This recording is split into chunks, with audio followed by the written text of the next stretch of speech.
ഞാൻ ചാകും സാറേ, ആരൊക്കെ കാവൽ നിന്നാലും ഞാൻ ചാകും. വെഞ്ഞാറമൂട് കൂട്ടക്കൊലപാതക കേസ് പ്രതിയായ അഫാൻ ജയിലിൽ നിരന്തരം ഉരുവിട്ടുകൊണ്ടിരുന്നത് ഈ ഒരു വാചകമായിരുന്നു. എന്തായാലും സെല്ലിൽ തൂങ്ങി മരിക്കാനുള്ള ഒരു നീക്കം അഫാൻ നടത്തി എന്നുള്ള വാർത്ത തന്നെയാണ് ഇപ്പോൾ പുറത്തു വന്നിരിക്കുന്നത്. ഞായറാഴ്ച 11 മണിയോടെയാണ് ആത്മഹത്യാ ശ്രമം ഉണ്ടായത്. മുണ്ടുപയോഗിച്ചാണ് ഈ ഒരു അഫാൻ ജയിലിലെ ശുചിമുറിയിലെ ആത്മഹത്യാ ശ്രമത്തിന് വേണ്ടി നടത്തിയത്. എന്തായാലും അഫാനെ മെഡിക്കൽ കോളേജിലേക്ക് മാറ്റിയിട്ടുണ്ടും അതും തീവ്ര പരിചരണ വിഭാഗത്തിലേക്ക് തന്നെയാണ് ഇപ്പോൾ ചികിത്സ നടത്തിയിരിക്കുന്നത്. ഈ ഒരു അഫാന്റെ സെല്ലിന്റെ മുന്നിലെ കനത്ത സുരക്ഷ തന്നെയായിരുന്നു ജയിൽ അധികൃതർ ഒരുക്കിയിരുന്നത്. നിരന്തരം പോലീസ് ഇയാളെ നിരീക്ഷിക്കുന്നുമുണ്ടായിരുന്നു. ഇപ്പോൾ വലിയ പ്രശ്നങ്ങളും അതുപോലെ തന്നെ ബഹളങ്ങളും ഉണ്ടാകാതെയാണ് അഫാൻ മര്യാദക്കാരനായി വരികയായിരുന്നു. ഇതോടെയാണ് സുരക്ഷ കുറയ്ക്കുകയും ചെയ്തിരുന്നത്. ഈ ഒരു തക്കത്തിലാണ് ആത്മഹത്യാ ശ്രമം നടത്തിയിരുന്നത്. ജയിൽ അധികൃതരെ വീണ്ടും വീണ്ടും കബളിപ്പിക്കുകയാണ് ഈ ഒരു അഫാൻ ചെയ്യുന്നത്. അത് പോലീസുകാരുടെ ശ്രദ്ധ തന്നിൽ നിന്ന് ഒഴിവായി കിട്ടുന്നതിനാണ് ഈ ഇടക്കാലത്ത് നല്ലവനായ ഉണ്ണി എന്നുള്ള ഒരു കളി കളിച്ചത്. പിതാവായ റഹീം പറഞ്ഞിരുന്നതും അഫാനെ ഇനി ഒരിക്കലും എനിക്ക് കാണണ്ട എന്ന് തന്നെയായിരുന്നു. ഇങ്ങനെ ഒരു മകൻ എനിക്കില്ല എന്ന് തന്നെയാണ് അദ്ദേഹം തീർത്ത് പറഞ്ഞിരുന്നത്.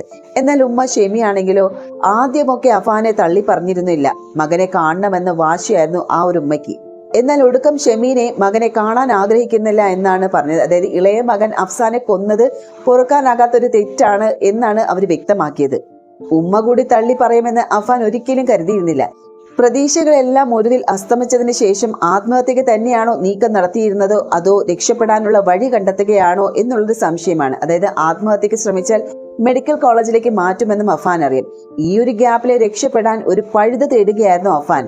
ഉമ്മ ചത്തില്ല സാറേ, ഉമ്മയെ കൊല്ലുമെന്ന് പറഞ്ഞതും ഈ ഒരു അഫാൻ തന്നെയാണ്. അഫാന്റെ മാനസിക നില ഇപ്പോൾ എന്താണെന്ന് ഈ ഒരു ജയിൽ അധികൃതർക്ക് പോലും പിടികിട്ടുന്നില്ല.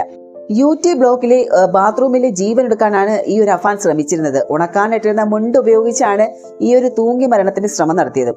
ഡ്യൂട്ടി ഉദ്യോഗസ്ഥൻ ഈ ഒരു ശബ്ദം കേട്ട് നോക്കിയപ്പോഴാണ് അഫാൻ ശുചിമുറിയിൽ തൂങ്ങി നിൽക്കുന്നത് കണ്ടത്. ഒപ്പമുണ്ടായിരുന്ന സഹതടവുകാരൻ ഫോൺ ചെയ്യാൻ പോയ ആ ഒരു സമയത്തായിരുന്നു ഈ ഒരു ആത്മഹത്യാ ശ്രമം. സഹോദരനെയും കാമുകയും അടക്കം 5 പേരെ കൂട്ടക്കൊല ചെയ്ത കേസിലെ പ്രതിയായ അഫാൻ നിലവിലെ പൂജപ്പുര ജയിലിലെ വിചാരണ തടവുകാരനാണ്.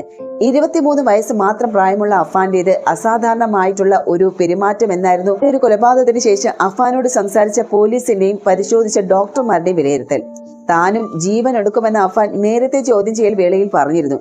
ഈ ഒരു സാഹചര്യത്തിലാണ് അഫാന്റെ പ്രത്യേക നിരീക്ഷണമുള്ള UT ബ്ലോക്കിലേക്ക് താമസിപ്പിച്ചത്. ഒപ്പം മറ്റൊരാളെ കൂടി താമസിപ്പിച്ചത്. വലിയ കടബാധ്യത മൂലമുള്ള ബന്ധുക്കളുടെ അധിക്ഷേപമാണ് ഈ ഒരു കൂട്ടക്കൊലയ്ക്ക് കാരണമെന്നായിരുന്നു അഫാൻ പറഞ്ഞിരുന്നത്. കടുത്ത മാനസിക സമ്മർദ്ദം അനുഭവിച്ചിരുന്നതും ഇത് തിരിച്ചറിഞ്ഞുള്ള സുരക്ഷാ ക്രമീകരണമോ നിരീക്ഷണമോ അഫാൻ ഉണ്ടായിരുന്നില്ല. ഇതാണ് ആത്മഹത്യാ ശ്രമത്തിന് കാരണമായി മാറിയത്.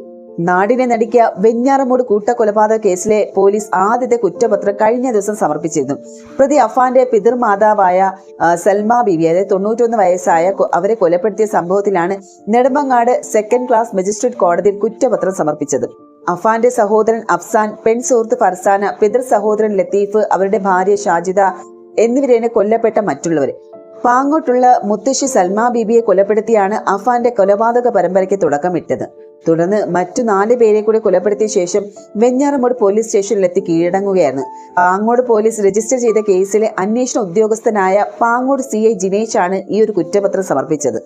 അതിന്റെ തൊട്ടടുത്ത ദിവസം തന്നെയായിരുന്നു അഫാന്റെ ഈ ഒരു ആത്മഹത്യാ ശ്രമം. കോടതിയിൽ പോകാതിരിക്കാനുള്ള അടവാണോ ഇതെന്നുള്ള സംശയവുമുണ്ട്. പിതാവ് റഹീമിനെയും ബന്ധുക്കളെയും കാണാതിരിക്കാൻ നടത്തിയ ഒരു നീക്കം. എന്തായാലും അഫാൻ കാരണം പൊല്ലാപ്പിലായിരിക്കുന്നത് ഈ ഒരു ജയിൽ അധികൃതർ തന്നെയാണ്.